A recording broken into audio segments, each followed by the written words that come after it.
আগামীকাল বরিশালে যাচ্ছেন প্রধানমন্ত্রী তারেক রহমান। সেখানে বৃক্ষরোপণ ও দলীয় সভা করবেন তিনি। তার এই সফর ঘিরে বরিশালে চলছে ব্যাপক প্রস্তুতি। বরিশাল থেকে সেই প্রস্তুতির খবর জানাচ্ছেন সহকর্মী আক্তার ফারুক শাহিন। ক্যামেরায় ছিলেন গোবিন্দ সাহা। নির্বাচনের পর প্রথমবারের মতো বরিশালে আসছেন প্রধানমন্ত্রী তারেক রহমান। তার আগমন ঘিরে চলছে ব্যাপক প্রস্তুতি।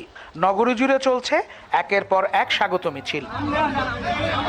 সফরকালে এই অঞ্চলের মানুষের চাওয়া পূরণে প্রতিশ্রুতি দেবেন প্রধানমন্ত্রী, এমনই প্রত্যাশা সবার। তিনি প্রধানমন্ত্রী আসছেন প্রথম, এটা আমাদের বরিশালের সৌভাগ্যের চাবিকাঠি হিসেবে মনে করি। আমরা আশা করব বরিশালে বিভিন্ন রকমের সমস্যা আছে, 6 লেন আর 4 লেন, কুয়াকাটা পর্যন্ত, এরপরে আমাদের ভৌত অবকাঠামো আছে।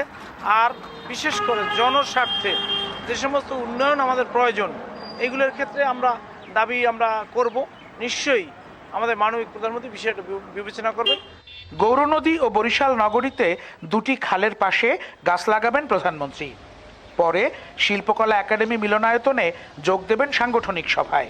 প্রস্তুতির অংশ হিসেবে এসব এলাকা পরিদর্শন করেছেন প্রশাসনের ঊর্ধ্বতন কর্মকর্তা ও বিএনপি নেতারা।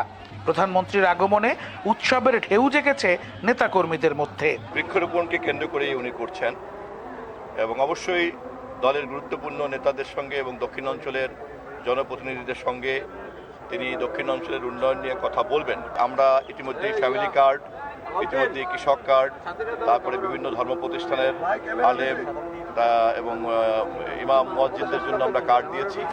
এই প্রোগ্রামের একটা অংশ হিসাবেই দক্ষিণাঞ্চলে আগমন। ঢাকা কুয়াকাটা 6 লেন সড়ক নির্মাণ সহ পূরণ হবে এই অঞ্চলের মানুষের সবগুলো চাওয়া, এমনই দাবি স্থানীয়দের। Akhtar Faruk Shahin, NTV news, Barishal.